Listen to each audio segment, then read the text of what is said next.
கோவை விழாவை முன்னிட்டு நடைபெற்ற விண்டேஜ் கார் அணிவகுப்பு நிகழ்ச்சியில் 40க்கும் மேற்பட்ட கார்கள் இடம்பெற்றன.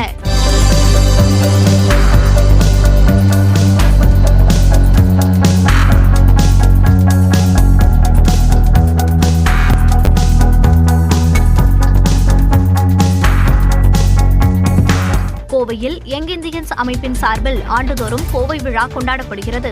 அந்த வகையில் இந்த ஆண்டு நடைபெறும் விழாவின் ஒரு பகுதியாக பழமையான கிளாசிக் கார்கள் அணிவகுப்பு நடந்தது. ரேஸ்கோர்ஸ் பகுதியில் தொடங்கிய இந்த அணிவகுப்பை கோவை மாவட்ட ஆட்சியர் கிராந்திகுமார் பாடி தொடங்கி வைத்தார். இதில் 1931 முதல் 1980 ஆண்டு வரையுள்ள கார்கள் இடம்பெற்றன.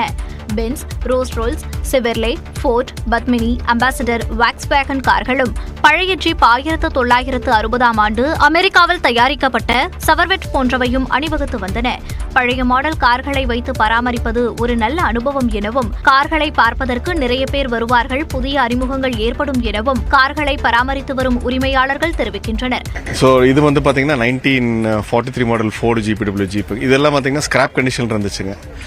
இது மாதிரி ஃபுல்லா ரீஸ்டோர் பண்ண எனக்கு 3 years டைம் ஆச்சுங்க. ஃபுல்லா ரீஸ்டோர் பண்ணி இந்த மாதிரி ஷோ நடக்கிறப்ப நம்ம கொண்டு வந்து எல்லாரும் வண்டி பார்க்கறப்ப நம்மளுக்கு ரொம்ப ஹாப்பியா ஃபீல் பண்ணுதுங்க. இந்த மாதிரி நிறைய ஈவென்ட் கண்டக்ட் பண்ணா நல்லா இருக்குங்க. பழைய மாடல் கார்களை புதிய கார்கள் போல தற்போது வரை பாதுகாத்து வைத்து இருப்பதும் ஆச்சரியம் அளிப்பதாக கார் அணிவகுப்பை பார்க்க வந்தவர்கள் தெரிவித்தனர்.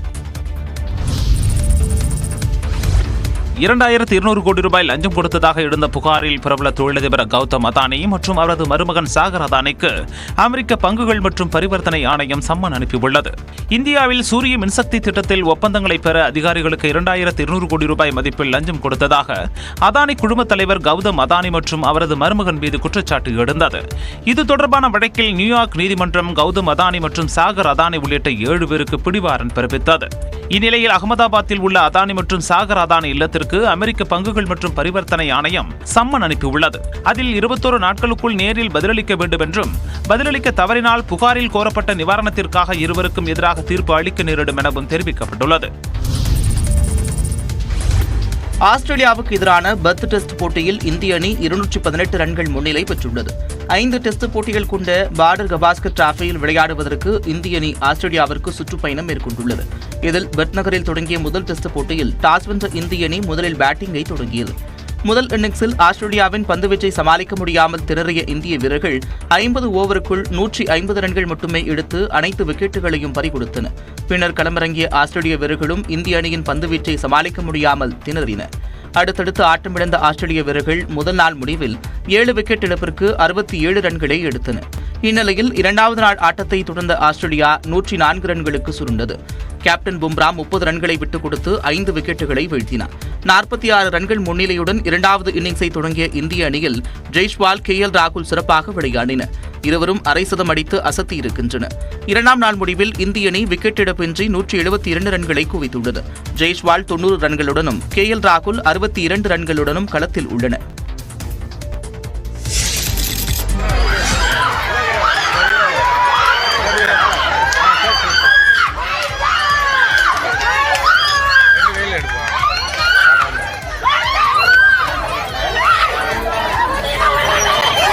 வேலூரில் சாமி சிலையை அகற்றச் சென்ற வருவாய்த்துறையினரை கண்டித்து பெண்கள் சாமியாடிய காட்சிதான் இது. வேலூர் மாவட்டம் காட்பாடி அருகே எல்ஜிபுத்தூரில் சுமார் 20 ஆண்டுகளாக பொன்னியம்மன் கோயில் ஒன்று இருந்து வருகிறது. ஆனால் கடந்த சில நாட்களாக அதற்கு எதிரே உள்ள அரசுக்கு சொந்தமான இடத்தில் பொன்னியம்மன் சிலையை வைத்து அப்பகுதி மக்கள் வழிபட்டதாக தெரிகிறது. இதனை அறிந்த அப்பகுதிக்கு சென்ற வருவாய்த்துறையினர் அம்மன் சிலையை கொண்டு சென்றனர். இதனை கண்டித்து அப்பகுதி பெண்கள் சாமி வந்து ஆடினர்.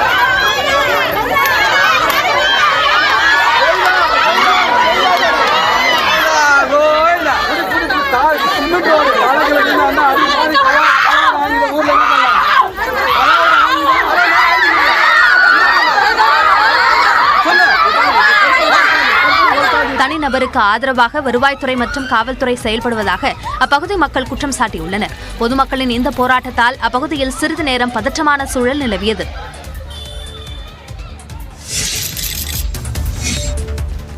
சேலத்தில் பள்ளிக்கூடத்தில் பள்ளி மாணவர்களை கால் அழுத்த வைத்த புகாரில் ஆசிரியர் இடைநீக்கம் செய்யப்பட்ட நிலையில் எதிர்ப்பு தெரிவித்து மாணவர்கள் சாலை மறியல் போராட்டத்தில் ஈடுபட்டனர். சேலம் மாவட்டம் தலைவாசல் தாலுகாவிற்கு உட்பட்ட கிழக்கு ராஜபாளையம் கிராமத்தில் அரசு உயர்நிலைப் பள்ளி செயல்பட்டு வருகிறது. இங்கு கணக்காசிரியராக பணியாற்றி வரும் காமக்காபாளையம் கிராமத்தைச் சேர்ந்த ஜெயபிரகாஷ் என்பவர் மாணவர்களை கால் அழுத்த சொல்லி ஓய்வெடுத்துள்ளார். இந்த வீடியோ சமூக வலைதளங்களில் வெளியாகி அதிர்ச்சியை ஏற்படுத்திய நிலையில் ஜெயபிரகாஷ் பணியிடை நீக்கம் செய்யப்பட்டார். இதற்கிடையில் ஆசிரியர் ஜெயபிரகாஷ் இடைநீக்கம் செய்யப்பட்டதற்கு எதிர்ப்பு தெரிவித்து பள்ளி மாணவ மாணவிகள் கிழக்கு ராஜபாளையம் கிராமத்திலிருந்து வீரகனூர் செல்லும் சாலையில் அமர்ந்து மறியல் போராட்டத்தில் ஈடுபட்டனர். இச்சம்பவம் குறித்து தகவல் அறிந்து சம்பவ இடத்திற்கு விரைந்த வீரகனூர் காவல் நிலையத்தினர் சாலை மறியலில் ஈடுபட்ட மாணவர்களிடம் பேச்சுவார்த்தை நடத்தியதை அடுத்து சாலை மறியல் போராட்டம் கைவிடப்பட்டது. மதுரை அரட்டாப்பட்டியில் டங்ஸ்டன் சுரங்கம் அமைக்க எதிர்ப்பு தெரிவித்து கிராம சபை கூட்டத்தில் தீர்மானம் நிறைவேற்றப்பட்டது. நிர்வாக காரணங்களுக்காக ஒத்திவைக்கப்பட்ட நவம்பர் 1 கிராம சபை கூட்டங்கள் சனிக்கிழமையன்று நடைபெற்றன.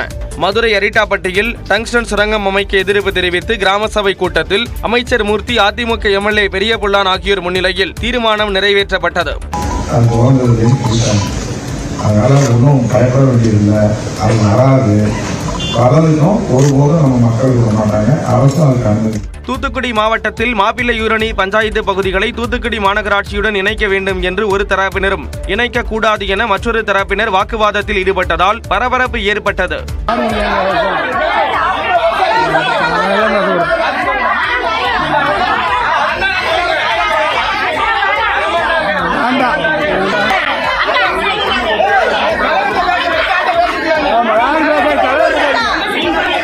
காரைக்குடி அருகே இளங்குடியில் கிராம சபை கூட்டத்தில் முறைகேடுகள் குறித்து கேள்வி கேட்டவர்களை ஊராட்சி மன்ற தலைவர் ஜோசப் தாக்க முயன்றதாக கிராம மக்கள் வாக்குவாதத்தில் ஈடுபட்டனர்.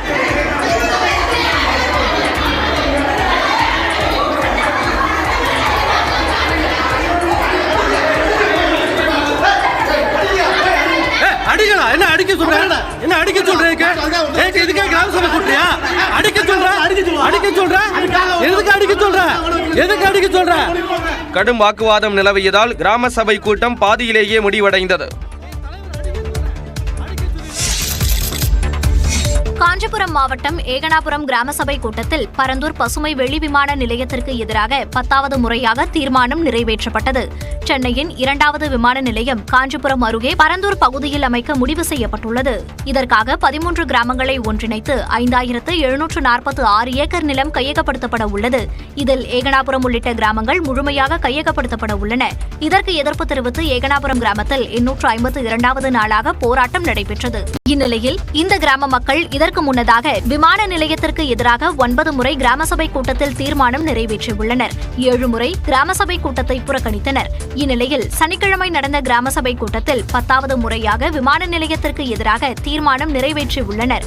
இந்த 10வது முறை நாங்கள் கிராம சபையிலே எழுதுகிற தீர்மானத்துக்காவது இந்த மாநில அரசு கவனத்தை செலுத்தி இந்த மக்கள் என்ன பிரச்சனையில் வாடுகிறார்கள், இங்கு நிறைவேற்ற முடியாத திட்டமாக இருக்கக்கூடிய பரந்தூர் பசுமை விமான திட்டத்தை தயவு கூர்ந்து ரத்து செய்யுமாறு உடனடியாக முதல்வர் அவர்கள் தலையிட்டு இந்த திட்டத்தை ரத்து செய்து மக்களையும் விவசாயத்தையும் இந்த கிராமத்தையும் காப்பாற்றி தருமாறு அன்போடு கேட்டுக்கொள்கிறோம்.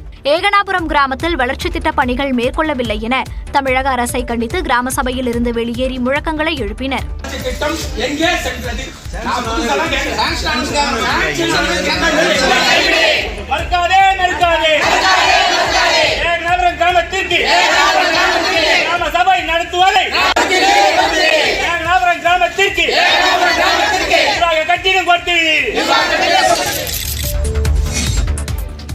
சேலத்தில் கல்லூரி மாணவர் ஓட்டிச் சென்ற கார் வாய்க்காலில் கவிழ்ந்து நீரில் மூழ்கிய சம்பவம் பரபரப்பை ஏற்படுத்தியுள்ளது.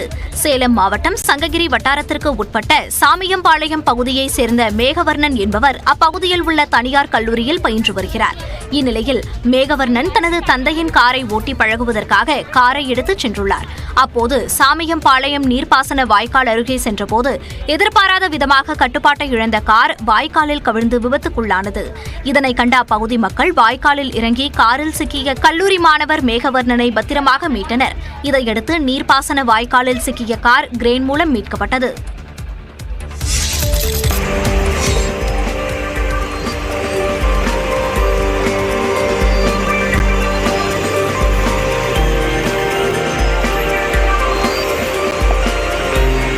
நீலகிரி மாவட்ட ஆட்சியர் உள்ளிட்ட அதிகாரிகள் இவ்வாறு பரிசல் பயணம் மேற்கொண்டது மலை கிராமத்தில் நடைபெற்ற கிராம சபை கூட்டத்தில் பங்கேற்கத்தார். கோத்தகிரி ஊராட்சி ஒன்றியத்தில் தெங்குமரஹாடா, கள்ளம்பாளையம், அள்ளிமாயார் ஆகிய 3 இருளர் பழங்குடியின கிராமங்கள் உள்ளன. இங்கு வசிக்கும் மக்கள் அவசர தேவைக்கும் பணி நிமித்தமாகவும் மாயார் ஆற்றை கடந்து சென்று வருகின்றனர். இந்நிலையில் தெங்குமரஹாடா கிராமத்தில் நடைபெற்ற கிராம சபை கூட்டத்தில் மாவட்ட ஆட்சியர் லட்சுமி பவ்யா தலைமையில் அதிகாரிகள் கலந்து கொண்டனர். முன்னதாக பரிசல் மூலமாக மாயார் ஆற்றில் அவர்கள் பயணித்தனர். கிராமத்தில் பழங்குடியின மக்களிடம் குறைகளை கேட்டறிந்து மனுக்களையும் பெற்றுக் கொண்டனர். அவர்களுக்கு நலத்திட்ட உதவிகளையும் வழங்கினர். திருமதி தனலட்சுமி வாங்க, திருமதி சுப்பம்மாள், திருமதி தீபா வாங்க.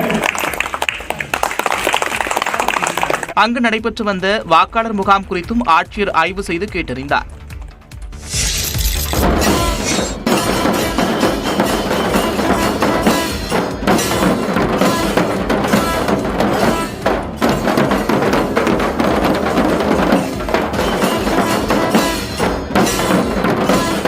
திருவண்ணாமலை கார்த்திகை தீப திருவிழாவுக்காக சென்னை தாம்பரத்திலிருந்து திருக்குடைகள் ஊர்வலமாக எடுத்து செல்லப்பட்டன. புகழ்பெற்ற திருவண்ணாமலை அருணாச்சலேஸ்வரர் கோவிலில் அடுத்த மாதம் 13ஆம் தேதி திருக்கார்த்திகை தீப திருவிழா நடைபெறவுள்ளது. இந்த விழாவிற்காக திருக்கோவில்கள் கூட்டமைப்பு சார்பாக ஆண்டுதோறும் திருக்குடைகள் வழங்கப்பட்டு வருகின்றன. இந்நிலையில் சென்னை தாம்பரத்தில் உள்ள விநாயகர் கோவிலிலிருந்து திருவண்ணாமலைக்கு சிவ வாத்தியங்கள் முழங்க திருக்குடைகள் ஊர்வலமாக எடுத்து செல்லப்பட்டன.